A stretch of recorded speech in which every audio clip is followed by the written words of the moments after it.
Today, we continue our look at some players the Islanders have been rumored to be interested in acquiring. We look at defenseman Jakob Chychrun today, and we have our player-by-player analysis of the Islanders roster. Josh Bailey, how was his season, and what is his future, if any, with the Islanders? We've got all that and more still to come on this episode of the Locked On Islanders podcast. Your Locked On Islanders, your daily podcast on the New York Islanders. Part of the Locked On Podcast Network, your team every day.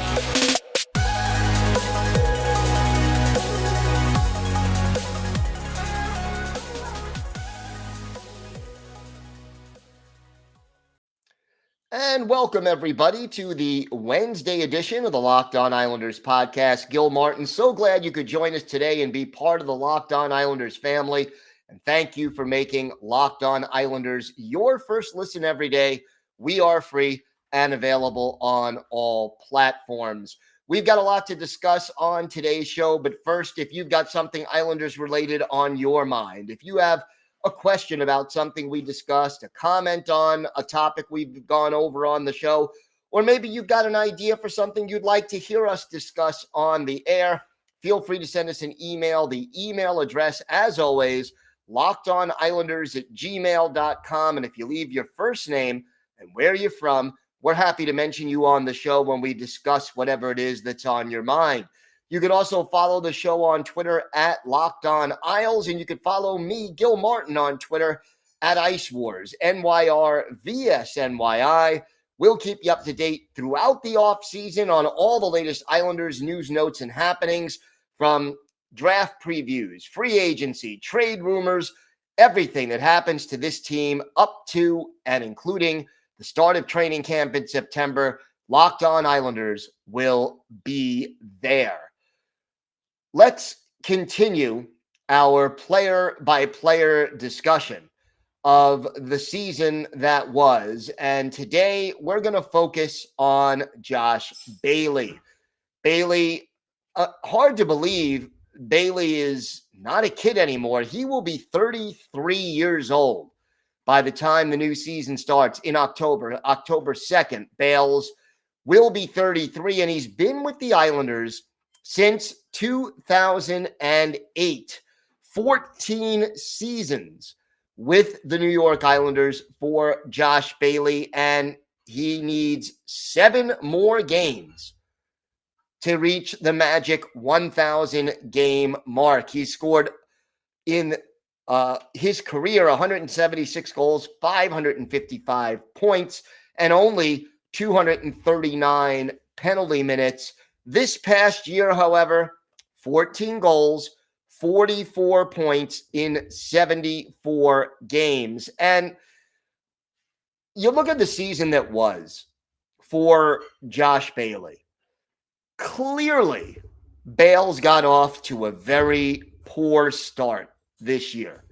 He was not playing Josh Bailey kind of a hockey. We know what Bales is at this stage in his career. He is versatile. He can play a number of different lines, number of different positions. You need him to play center, he could do it. You need him to play on the wing, he can do it. He is a pass-first kind of a player. He is not going to shoot the puck all that often. In fact, this year, in 74 games, Josh Bailey had only 87 shots, a little bit more than 1 shot on goal per game, and he only attempted 156 shots. So only half his shots are actually going on goal, and yet, his shooting percentage this year was a career high 16.1. The plus minus, he was a -7 after being a +12 a year ago. But Bales seems to alternate plus and minus seasons throughout most of his career. It's been that way. You go all the way back to 2011, 2012, he was minus, then plus, then minus, then plus, then minus, then plus. It's been that way every year since 2011, 2012. up into and including this past season. So, look, here's the thing about Bales. He could do a little bit of everything. He is going to be out there sometimes on the second power play unit, mostly to set up his teammates. He's not going to score a lot of goals, although 2 of his 14 goals this year came on the power play, but he did have 9 power play assists out of his 30. He can kill penalties occasionally. He did have some shorthanded goals, not this year, but a few in his past. And he is a heady, smart player with the puck. The problem with Bales is that he was very inconsistent this year. And yet, when you look at the final numbers, they're roughly where he's been for most of his career. You go back to 2019, 2020, for example, Bailey had 1 less point than he did this year in 6 fewer games, the same number of goals.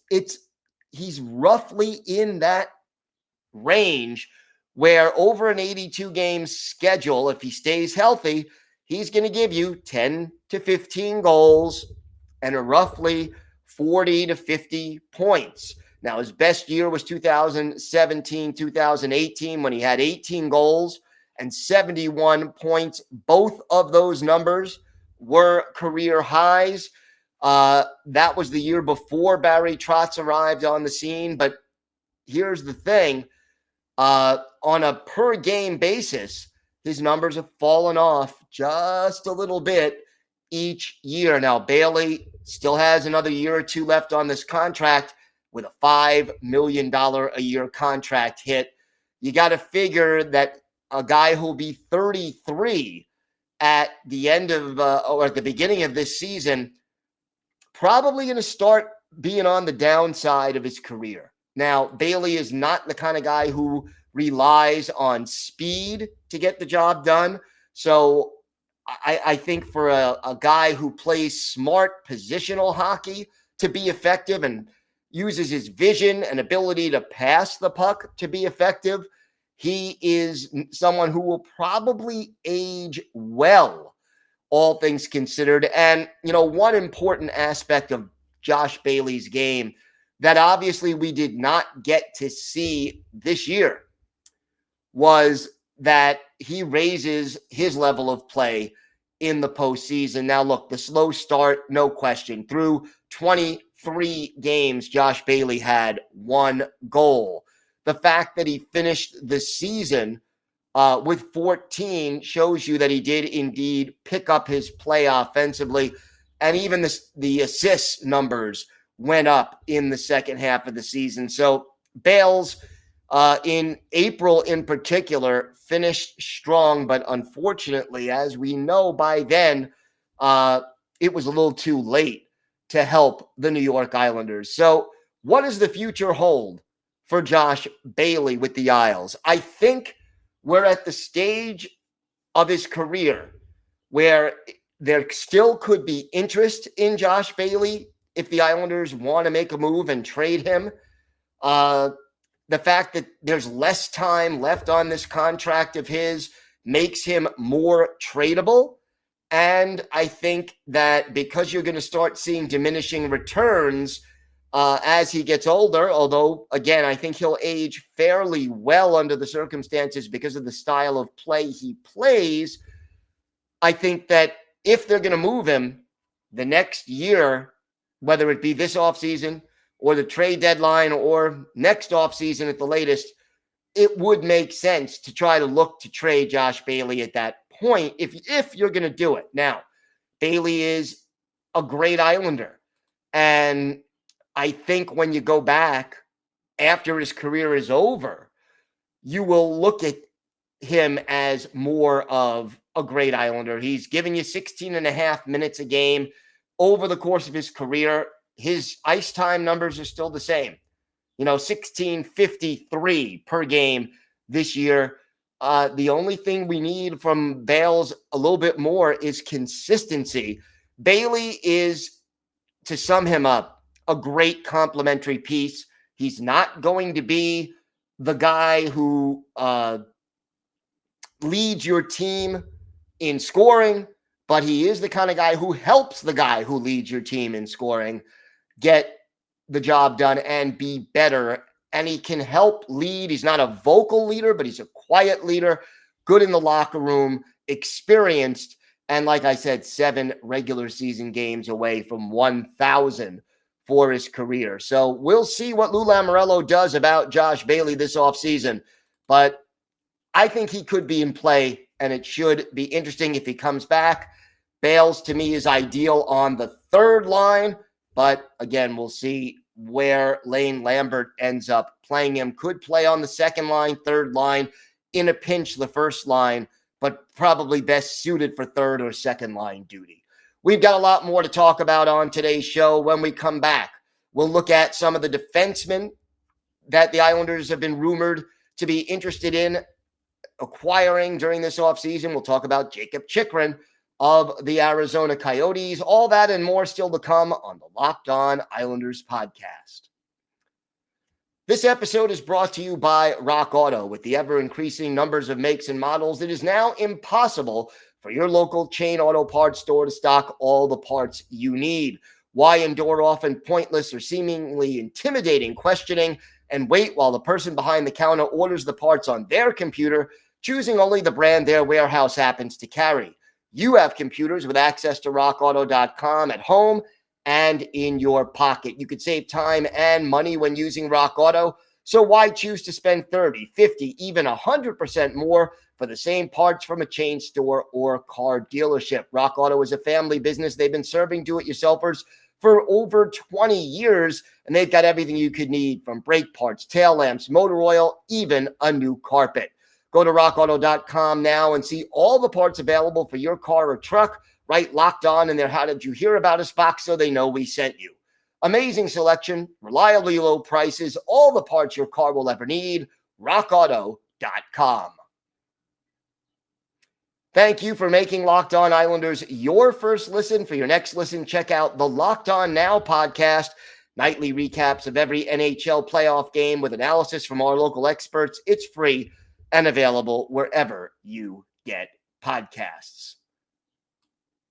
So we continue looking at some of the players that the Islanders are interested in acquiring. The last couple of shows, we talked about forwards like Kevin Fiala and like Vladimir Tarasenko. Now we're going to look at a defenseman, Jakob Chychrun. Chychrun, born in Boca Raton, Florida, and he is 24 years old, won't turn 25 till next March.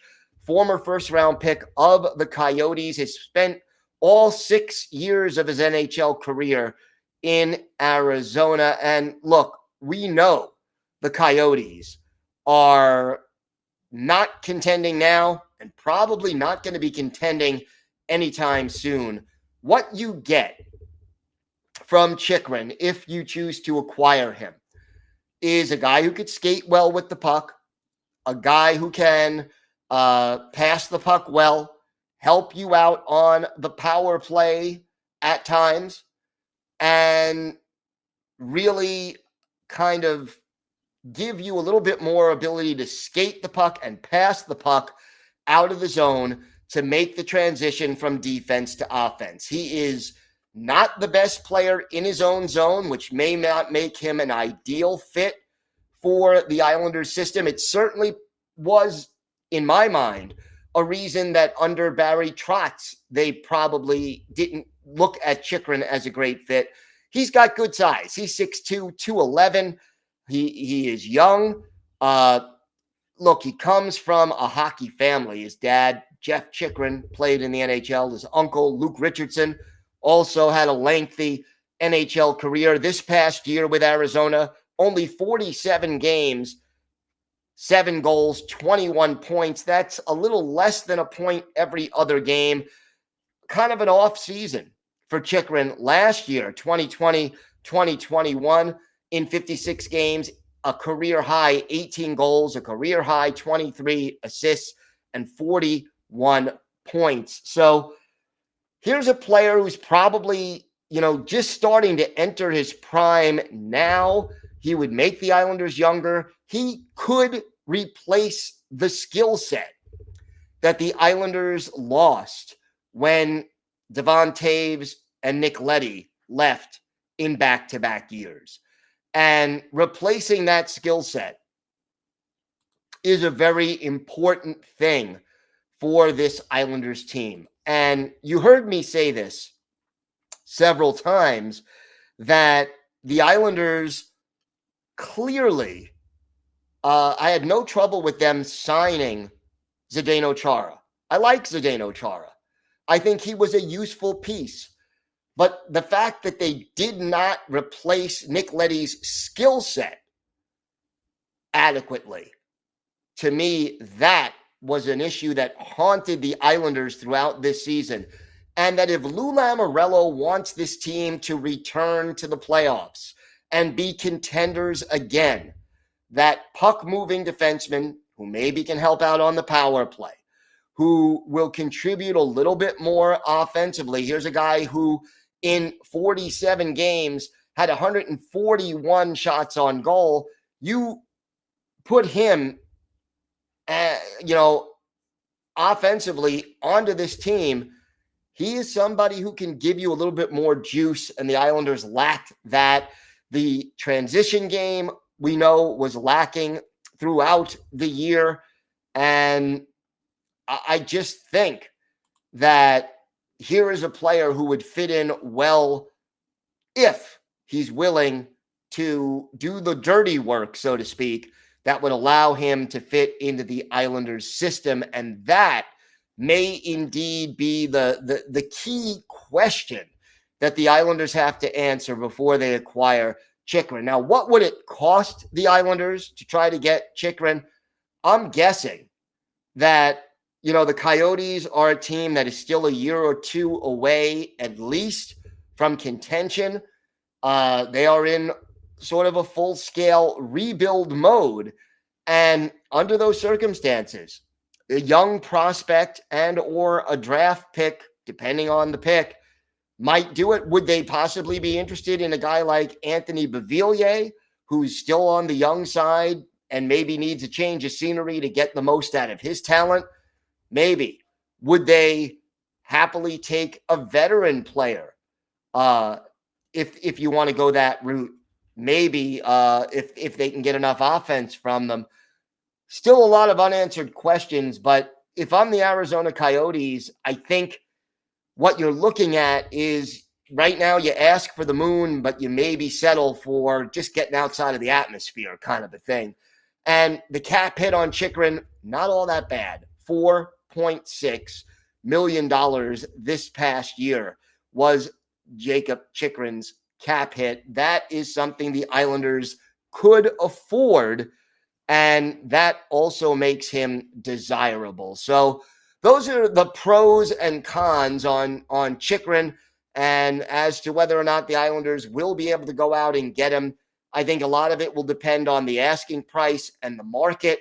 But with his age and his, he sort of is in that sweet spot. We know Lou Lamoriello tends to like veterans. We know that Barry Trotz did. We'll see if Lane Lambert eases up a little bit on that emphasis.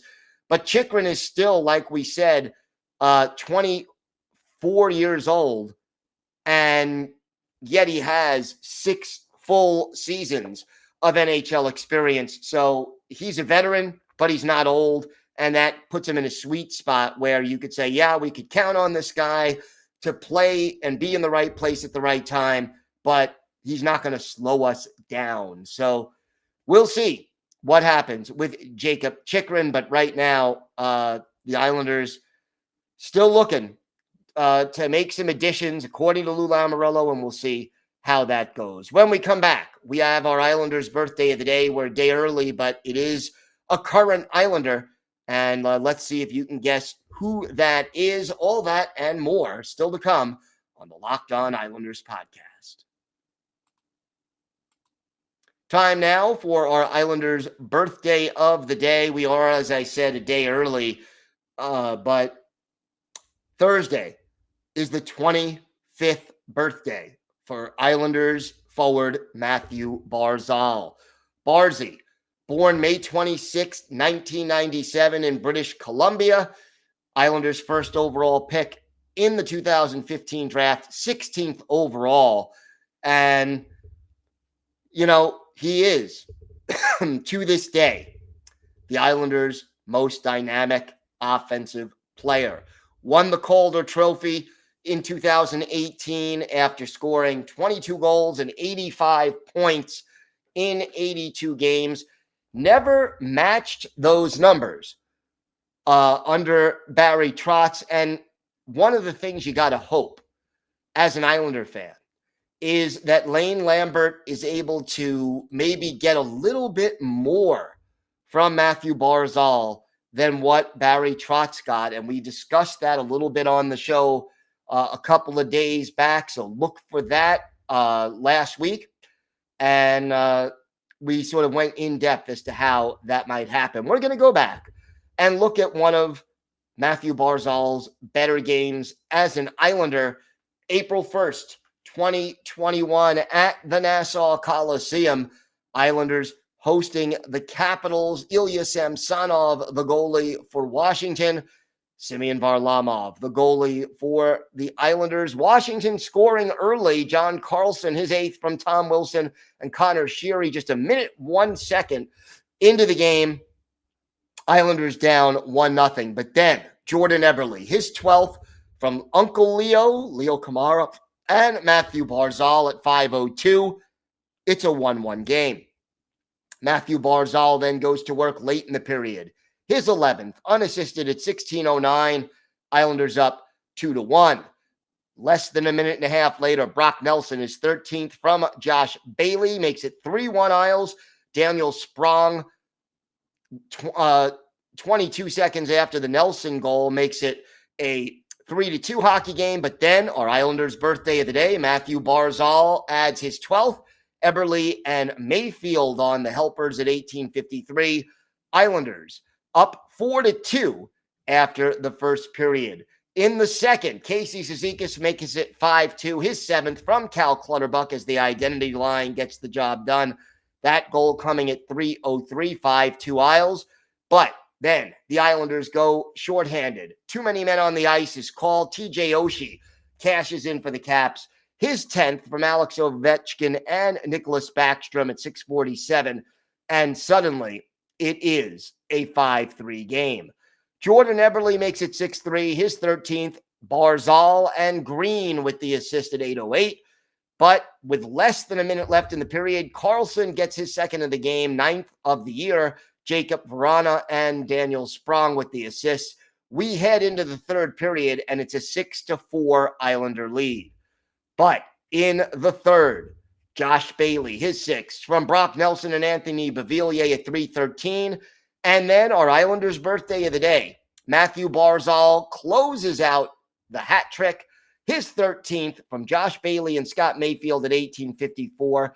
Islanders win this one 8-4, but for our Islanders' birthday of the day, Matthew Barzal, a career-high 5-point game, 3 goals, 2 assists. He was a +5, and he scored those 3 goals on 8 shots on goal. So a 5-point night for our Islanders' birthday of the day. And Matthew Barzal, the most dynamic offensive player on this team today, he is our Islanders' birthday of the day. We have got more to come this week as we will continue to look at some of the possible players that the Islanders could acquire via a trade. And I'll tell you, there are some good names still out there. Tomorrow, we'll talk a little bit more about another available puck-moving defenseman.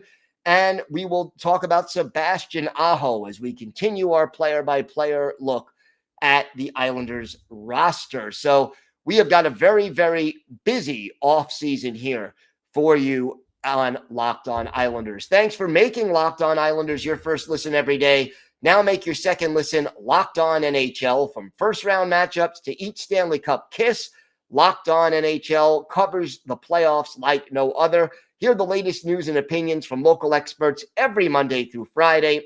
It's free and available wherever you get podcasts. That does it for this episode of the Locked On Islanders podcast. Have a great day, everybody. Stay safe. And of course, let's go Islanders.